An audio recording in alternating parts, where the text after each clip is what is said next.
만약 2, 3일밖에 살 수 없다면 남은 시간을 어떻게 보내시겠습니까? 아마 대부분의 사람들은 자신이 가장 사랑하는 사람과 함께 보내면서 그들에게 마지막으로 꼭 하고 싶은 말들을 하며 시간을 보낼 것입니다.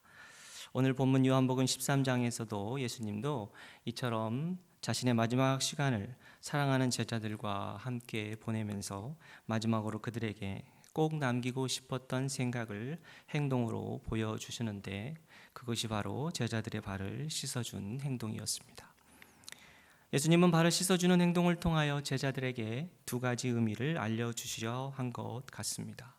그 첫 번째 의미는 매일매일 걸어가는 제자들의 삶에서 묻게 되는 죄악들을 씻어야 한다는 것이고요. 또 다른 의미는 낮은 자를 섬기라는 의미였습니다. 예수님이 제자들의 발을 씻어 주시면서 제자들에게 알려주시려 했던 죄의 씻김 그리고 섬김이라는 의미 중에서 오늘 저는 후자인 섬김에 대한 의미만을 가지고 말씀을 살피고 또 여러분과 함께 은혜를 나누어 보려고 합니다. 예수님은 이 세상에 섬기려 오신 분임을 우리는 잘 알고 있습니다. 그러한 주님이시기에 세상에 처음 오실 때에 구유에서 태어나심으로 당신이 가장 낮은 자로서 섬기려 오신 분이심을 상징적으로 우리에게 보여주셨습니다. 그리고 이제 육신의 사역을 마치고 아버지께로 돌아가는 마지막 지금 이 시점에도 제자들의 발을 씻기는 종의 모습을 보여주심으로 당신이 이 세상에 섬기려 오신 분이셨음을 다시금 확증시켜 주시고 계시는 것입니다. 오늘 본문 4절에는 저녁 잡수시던 자리에서 일어나 겉옷을 벗으시고 수건을 가져다가 허리에 두르시고 제자들의 발을 씻어 주셨다라고 기록되어 있는데요. 이 말씀은 예수님이 진정으로 섬기려 오신 분이심을 잘 나타내주고 있는 본문입니다.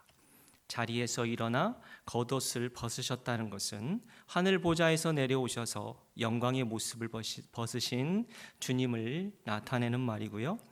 또한 수건을 허리에 두르셨다는 것은 노예인 종의 모습을 표현함으로써 예수님은 모든 것을 내려놓으시고 종의 모습으로 섬기려 오신 분이심을 나타내고 있는 것입니다.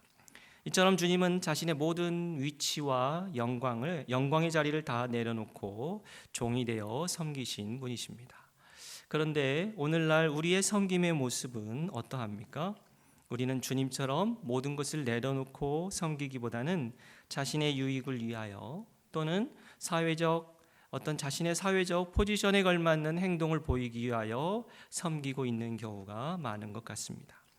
만약 이 자리에 자신을 내려놓지 못하고 섬기는 분이 계신다면 모든 것을 내려놓고 우리에게 섬김의 본을 보여주신 주님의 섬김에 도전받는 시간이 되시길 소망합니다. 오늘 본문에서 주님은 제자들의 몸 중에서 얼굴이나 손이 아닌 발을 씻어 주셨습니다. 발은 우리 몸 어디에 위치하고 있나요?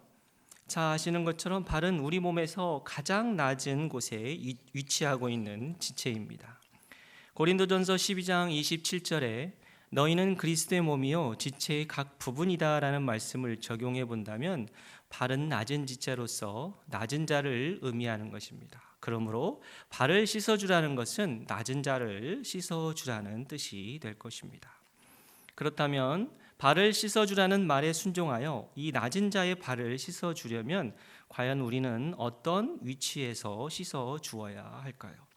씻어주는 사람보다 당연히 씻김을 받는 씻어주는 사람은 당연히 씻김을 받는 자보다 더 낮아져야만 씻어줄 수 있을 것입니다. 낮은 자의 발보다 높은 위치에서는 발을 씻어줄 수 없기 때문이죠. 다시 말해 씻어주는 사람은 낮은 자보다 더 낮아져야만 그 사람을 씻어줄 수 있다는 것입니다. 결국 예수님이 하신 발을 씻어주라는 이 말씀은 제자들에게 낮은 자가 되라고 명령하신 것이 아니라 그 낮은 자를 섬길 수 있는 더 낮은 자가 되라고, 즉 가장 낮은 자가 되어 섬기라고 하시는 더 낮아짐의 섬김을 우리에게 요구하고 계시는 것입니다. 그런데 우리는 낮은 자를 섬기기 위해 가장 낮은 자가 되라고 하는 이 주님의 말씀이 오늘 성도 여러분들께는 어떻게 들려오십니까? 중국 고대 문헌인 주역에 아랫자리로 내려가는 것이 지극히 선하다라고 하는 지선택하라는 말이 있습니다. 또한 노자에도 그와 비슷한 의미의 말이 있는데요. 상선약수라고 물처럼 남을 이롭게 하면서 아래로 흘러가는 물이 가장 선하다라고 하는 뜻입니다. 이처럼 과거의 고서에서조차도 현대의 우리에게 도전하는 말씀은 낮은 자로 섬기는 자가 가장 선하다는 것입니다. 그러나 오늘날 현대를 사는 우리에게는 낮은 자를 섬기는 더 낮은 자를 찾기란 쉽지 않은 것 같습니다. 사회적 행사처럼 섬기거나 교회에서 좋은 평판의 이미지를 얻기 위해 섬기는 모습은 종종 보이기는 하는 것 같지만 정말로 주님의 그 종의 모습이 돼서 가장 낮은 자로서 낮은 자를 섬기는 진정한 섬김은 찾아보기 어려운 것 같습니다. 하지만 2000년 전 주님께서 너희도 서로 발을 씻어주라고 제자들에게 하신 이 말씀은 현재를 사는 우리에게 여전히 동일하게 유언처럼 강력한 메시지로 우리의 순종을 요구하고 계신다는 것입니다. 주님은 제자들의 발을 씻겨주실 때 한 명도 빠짐없이 12제자의 발을 모두 씻어주셨다고 기록되어 있습니다. 그리고 제자들의 발을 모두 씻어주신 후 너희도 서로 발을 씻어주는 것이 옳다라고 말씀하시면서 서로 씻어줄 것을 강조하십니다. 서로 씻어주라는 이 말씀은 우리에게도 동일하게 하시는 말씀이라고 여겨집니다. 섬기는 데는 어느 누구도 예외는 없다는 것이겠죠. 수제자인 베드로는 많이 섬기고 어린 제자 요한은 적게 섬겨도 된다고 하지 않았습니다. 상황이 좋은 사람은 더 섬기고 그렇지 못한 사람은 덜 섬기라는 말씀도 없었습니다. 그저 너희도 서로 발을 씻어주는 것이 옳으니라라고만 말씀하십니다. 우리는 이 말씀에 순종하여 서로 낮은 자가 되어 서로의 발을 씻어 주어야 합니다. 우리는 이런 섬김의 공동체가 되기 위해서 더러워진 형제의 발을 보면 서로 씻어 주어야 합니다. 또한 고통으로 슬퍼하는 형제의 발을 보게 된다면 그때도 무관심으로 바라만 보지 말고 몸을 숙여 그 고통을 서로 씻어 주어야 합니다. 또한 실패로 괴로워하는 형제의 발을 보게 되면 바리새인적 자기 만족으로 보고만 있지 말고 그 실패를 서로 위로해 주어야 합니다. 그리고 죄악으로 지친 형제의 발을 보게 되면 비판만 하지 말고 그 형제를 위해 서로 기도해 주어야 할 것입니다. 이런 모습이 주님이 원하시는 진정한 섬김의 모습이지 않겠습니까? 우리 필그림 교회에는 이러한 섬김이 차고 넘치기를 소망해 봅니다. 우리는 누군가를 섬길 때 종종 내 자신의 선택으로 하는 경우가 있는 것 같습니다. 저에게도 있는 부끄러운 모습이지만 자신과 친한 자에게만 또는 자신의 목적에 유익이 되는 자에게만 선택하여 섬기는 모습이 있다는 것입니다. 그러나 주님은 제자들을 선택적이거나 구별하여 섬겨주지 않았습니다. 주님은 당신을 팔려고 생각하고 있는 가룟 유다도 그리고 곧이어 당신을 3번이나 부인할 베드로의 발도 동일하게 씻어 주셨습니다. 이처럼 섬김에 차별이 없으셨던 주님은 우리를 서로를 차별 없이 섬기는 자가 되기를 원하시고 계실 것입니다. 2006년 미국에서 전국으로 발행되는 일간지인 USA 투데이 신문에 레일 라운지가 쓴 웨이터의 법칙이 기사로 실린 적이 있었습니다. 이 기사에서 웨이터의 법칙을 다음 2가지 사례를 다루며 설명하고 있었는데요. 그 하나의 사례는 다음과 같았습니다. 미국 내 고급 샌드위치 전문 체인점 회사의 공동 창업자인 론 샤이치는 회사 법률 고문을 채용하기 위해 후보자인 여성과 미팅 식사를 하고 있었다고 합니다. 그런데 그때 마침 종업원이 채용 후보자인 여성에게 큰 실수를 하게 됩니다. 그러자 그 여성 후보자는 실수를 한 식당 종업원에게 험한 말과 함께 무례하게 행동을 했다고 합니다. 이후 샌드위치 회사 창업자인 론 샤이치는 이런 행동을 한 그 여인의 채용을 거절했다는 한 이야기였습니다. 그리고 또 하나의 사례는 위트니스 시스템의 CEO인 데이비 굴드와 다른 CEO가 고급 식당에서 식사를 하는 도중 발생한 사건을 소개하고 있었는데요. 그 식사 중 웨이터가 실수로 다른 CEO의 최고급 양복에 와인을 쏟아버리자 그 CEO는 오늘 아침 바빠서 샤워를 못했는데 어떻게 그것을 알았느냐라고 하며 종업원의 실수를 너그럽게 넘어가더라는 것입니다. 이 일이 있은 후 굴드는 이 CEO와 비즈니스 거래를 결정했다는 이야기였습니다. 이 기사에서는 이런 두 사례를 소개한 후에 만약 누군가가 당신에게는 잘 대해주지만 웨이터에게는 거만하게 행동한다면 그는 좋은 사람이 아닙니다. 왜냐하면 자신보다 약한 자에게 무례하게 하는 자는 회사의 직원들을 잘 돌볼 수 없을 것이기 때문입니다. 그러기에 이런 사람과는 거래하거나 채용하지 말아야 합니다라고 하면서 이러한 것이 바로 웨이터의 법칙이라고 설명하고 있었습니다. 하나의 기삿거리지만 세상에서도 낮은 자를 차별 없이 섬기는 자가 성공하는 자가 될 수 있다고 가르치고 있는 단편적인 예일 것입니다.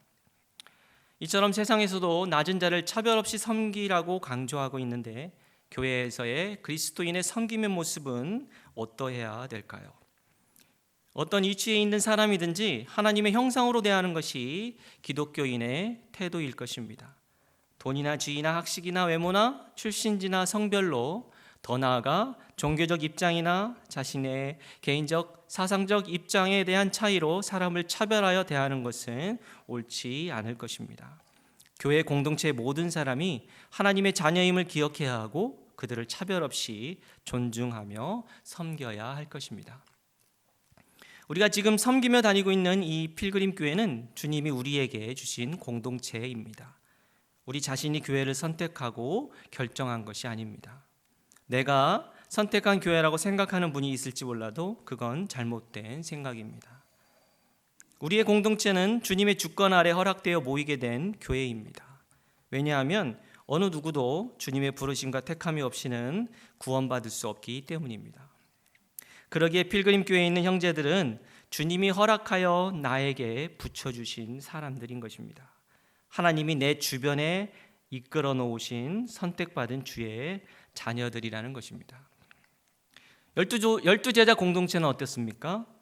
그들 어느 누구도 스스로 이 12제자 공동체를 선택하지 않았습니다. 그들 각자 모두는 주님이 부르시기에 순종하여 모인 공동체로서 주님이 이끌어 놓은 사람들입니다. 다시 말해 주님이 조성해 놓은 공동체의 형제들이라는 것이죠. 그리고 그렇게 조성해 놓은 형제들끼리 차별 없이 서로를 섬기기를 원하시는 것입니다. 베드로는 유다의 발을, 유다는 베드로의 발을, 서로의 발을 씻어주기를 원하시는 것이 주님의 뜻입니다. 나와 친하고 나와 코드가 맞는 사람만을 섬기는 것이 아니라 하나님이 허락해 주신 우리의 공동체 모두를 섬기라고 말씀하고 계시는 겁니다. 우리 모두는 주님이 택하심으로 필그림교회에 모인 형제들입니다. 12제자처럼 주님이 각각 다 불러다 모은 한 형제이고 주의 제자들입니다. 그러기에 우리는 나의 선택에 의한 섬김이 아닌 주님의 선택에 의해 붙여주신 공동체의 형제를 차별 없이 섬겨야 할 것입니다. 어느 누구도 섬김에서 제외되거나 섬김의 혜택을 더 누리는 것은 주님의 뜻이 아닙니다. 왜냐하면 어느 누구도 서로 발을 씻어주라는 말씀에 해당되지 않는 형제는 없기 때문입니다. 이제 주님은 제자들의 발을 모두 씻어주신 후에 발을 씻어준다는 의미가 무엇인지를 13장 후반부터 15장에 걸쳐서 자세히 말씀해 주시고 계십니다. 이 중 한 구절인 요한복음 13장 34절을 찾아서 우리 함께 읽어보도록 하겠습니다. 요한복음 13장 34절 말씀입니다. 같이 읽습니다. 새 계명을 너희에게 주노니 서로 사랑하라.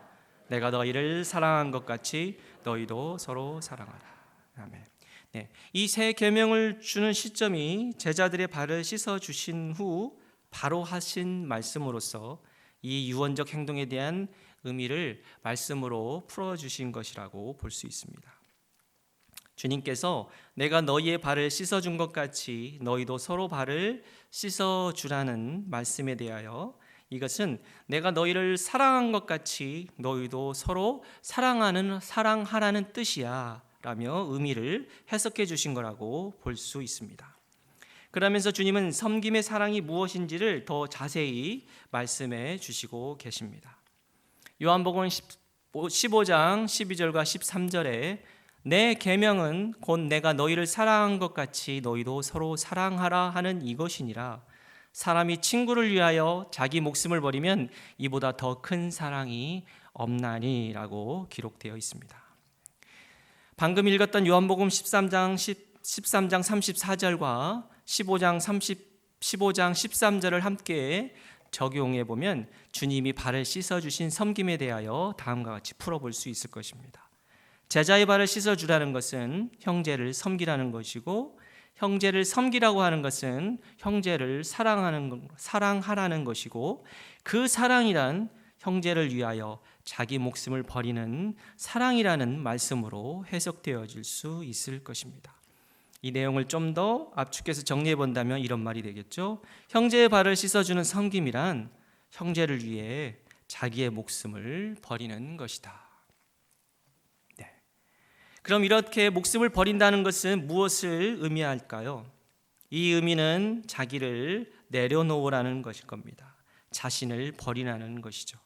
나의 지위, 학력, 사회적 위치, 교회 안에서의 경험, 나의 신앙적 편력 등을 내려놓으라는 말씀입니다. 내가 가지고 있는 이런 모든 것을 내려놓고 형제를 섬기라는 것입니다. 나의 유익을 위해서 나의 자존심을 잠시 내 품에 숨겨놓고 섬기는 척 하라는 것이 아니라 그런 것들을 온전히 버리고 섬겨야 한다는 것입니다. 복수를 위해 잠시 품속에 비수를 숨겨두고 있다가 상황이 무르익으면 그 비수를 형제의 등에 꽂는 영화의 이야기처럼 잠시 나의 것들을 숨겨두고 섬기라는 것이 아니라 완전히 버리고 섬기라는 것입니다. 주님은 위장된 섬김이 아니라 자신의 존재감을 완전히 내려놓고 가장 낮은 자가 되어 섬기기를 우리에게 원하고 계십니다. 설교를 준비하는 한 주간 내내 나를 버리고 형제를 섬기라는 이 말씀은 저에게 말씀의 방망이가 돼서 제 양심을 마구 두드렸었습니다. 마음이 힘들어 그 말씀에 도망치고도 싶었습니다. 지금까지 이렇게 형제들을 사랑해 본 적도 없지만 앞으로 이 말씀에 순종할 수 있을까 생각하니 자신이 없었습니다. 이렇게 주님의 말씀으로 힘들어하고 있는 한 주간 저에게 지난 수요 예배 때 담임 목사님의 설교 중 선포된 마태복음 6장 15절 너희가 사람의 잘못을 용서하지 아니하면 너희 아버지께서도 너희 잘못을 용서하지 아니하시리라는 말씀은 제 마음을 더욱 힘들게 하였습니다. 그래서 저는 주님께 기도했습니다. 주님, 형제를 용서하지도 못하는데 어떻게 저를 내려놓고 섬기라는 말씀이신가요? 주님, 이런 제가 주님의 섬김에 대하여 이번 주 어떻게 말씀을 전하고 나눌 수 있을까요? 성도 여러분은 어떻습니까? 형제를 용서하십니까? 형제를 위해 자신을 버리면서까지 사랑으로 섬기실 수 있나요? 어렵고 힘든 일입니다. 하지만 어렵고 힘든 일임에도 불구하고 주님은 우리에게 명령하십니다. 너의 형제의 발을 씻겨 주어라. 너와 함께하는 공동체의 형제를 사랑으로 섬겨라.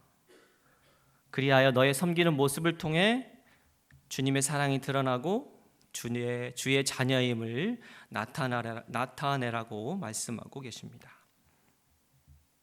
아주 추운 어느 날 뉴욕에서 있었던 일이라고 전해지는 이야기가 있습니다. 10살인 작은 소년이 떨며 신발 가게 진열장을 들여다보고 있었습니다. 그 모습을 본 한 부인이 물었습니다. 꼬마야, 왜 그렇게 진열장을 쳐다보고 있는 거니? 하나님께 신발 한 컬레만 달라고 기도하고 있었어요. 그 말에 부인은 소년을 데리고 들어가서 신발과 양말을 주문하고 신발 가게 주인에게 양해를 구하면서 대야와 수건을 빌린 후 가게 뒤편으로 가서 무릎을 꿇고 발을 씻긴 후 양말과 신발을 신겨 주었습니다. 그러자 한동안 부인을 쳐다보던 소년이 이렇게 물었습니다. 아줌마는 하나님 부인이세요? 이 소년은 하나님을 몰랐기에 하나님 부인이라고 하는 아주 그릇된 표현을 사용했지만 이 소년은 자기에게 보여주는 아주머니의 섬김이 하나님의 사랑으로 느낀 것이죠. 우리의 모습을 보고 어떤 사람이 혹시 하나님의 자녀세요? 예수님을 믿는 사람이신가요? 이렇게 하는 소리를 들어본 적이 있으신가요? 우리의 섬김이 주님의 모습만 드러나는 그러한 성도님들이 다 되시기를 소망합니다. 이처럼 우리의 섬김에 우리를 위해 목숨을 버리면서까지 끝까지 사랑하신 주님의 사랑이 드러나야 할 것입니다. 주님은 우리에게 자신을 버리면서 섬기는 것이 무엇인지 말로만 하신 것이 아니라 직접 보여주셨습니다. 죽기까지 사랑하신 주님의 사랑을 받은 우리이기에 우리는 형제를 사랑하는 것이 힘들어도 형제를 사랑하라고 하는 주님의 말씀에 순종해야 할 것입니다. 에베소서 5장 1절 사랑을 받는 자녀같이 너희는 하나님을 본받는 자가 되고 그리스도께서 너희를 사랑하신 것 같이 너희도 서로 사랑 가운데서 행하라. 우리에게 형제를 사랑으로 섬기는 것이 어렵고 힘들지만 이 말씀이 우리에게 형제를 섬기는데 도전과 힘이 되길 바랍니다. 형제를 사랑으로 섬기라는 말씀에 순종하기를 힘들어하고 있는 저에게 주님은 다시 찾아오셔서 더 큰 부담감을 주셨습니다. 승환아, 너도 서로 발을 씻어 주는 것이 무엇인지 알겠느냐? 네, 주님. 그래? 그렇다면 이것을 알았다면 이제 행하거라. 17절 말씀 함께 찾아 읽겠습니다. 13장 17절 말씀입니다. 함께 읽습니다. 너희가 이것을 알고 행하면 복이 있으리라. 네. 주님의 말씀에 순종하기를 지체하는 저에게 너희가 이것을 알고 행하면 복이 있으리라는 말씀으로 순종을 재촉하셨습니다. 우리 군산은 항구 도시이기에 선창가에 가보면 고기잡이 배들이 많이 있습니다. 그 고기잡이 배들은 출항 준비를 하는 동안에는 항구에 단단한 밧줄로 묶여 있습니다. 하지만 모든 준비를 마친 배는 이제 묶여있던 밧줄을 풀고 고기 잡으러 바다로 나가게 됩니다. 그런데 준비를 마친 후에도 바다로 나가지 않고 선원들이 항구의 술집에 모여서 술만 마시며 즐거워하며 놀고 있다면 어찌 되겠습니까? 우리는 날마다 주님의 말씀을 듣고 결단하며 실행할 준비를 합니다. 그러나 준비는 다 해놓고 막상 떠날 때가 되어도 출항하지 않는 배처럼 우리의 결단이 행동으로 옮겨지지 않을 때가 너무나 많은 것 같습니다. 말씀을 듣고 지식적 동의는 하였지만 행동으로 옮겨지지 않고 있다는 것이죠. 언제부터 무엇 때문에 우리가 주님의 말씀을 듣고도 움직이지 않게 되셨나요?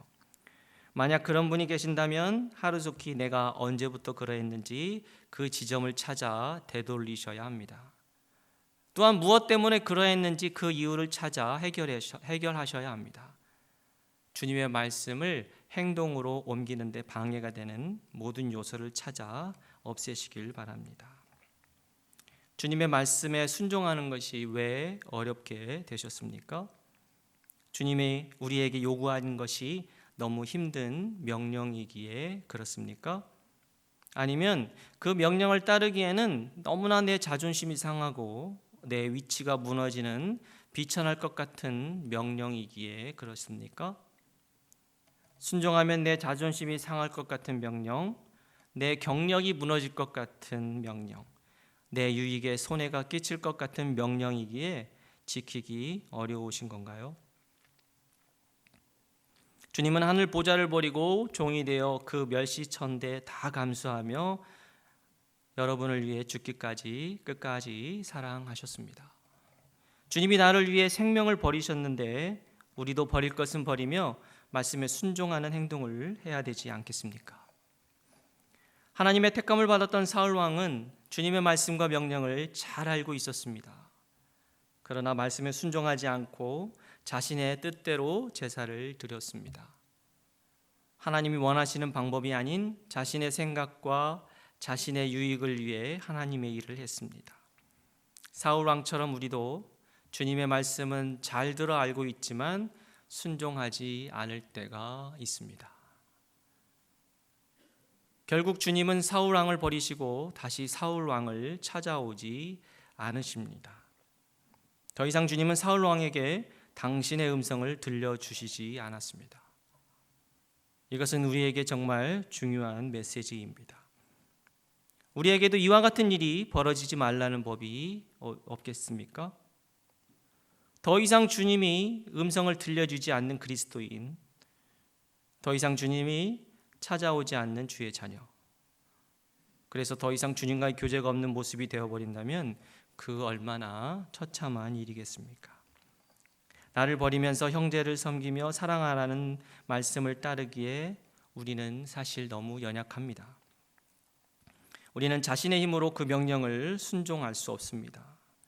그러나 걱정하지 마십시오. 주님은 우리의 친구이십니다. 그래서 이것을 해결할 방법을 알려주셨습니다. 요한복음 16장 1절, 내가 이것을 너희에게 이름은 너희를 실족하지 않게 하려 함이니. 12절, 지금은 너희가 감당하지 못하리라.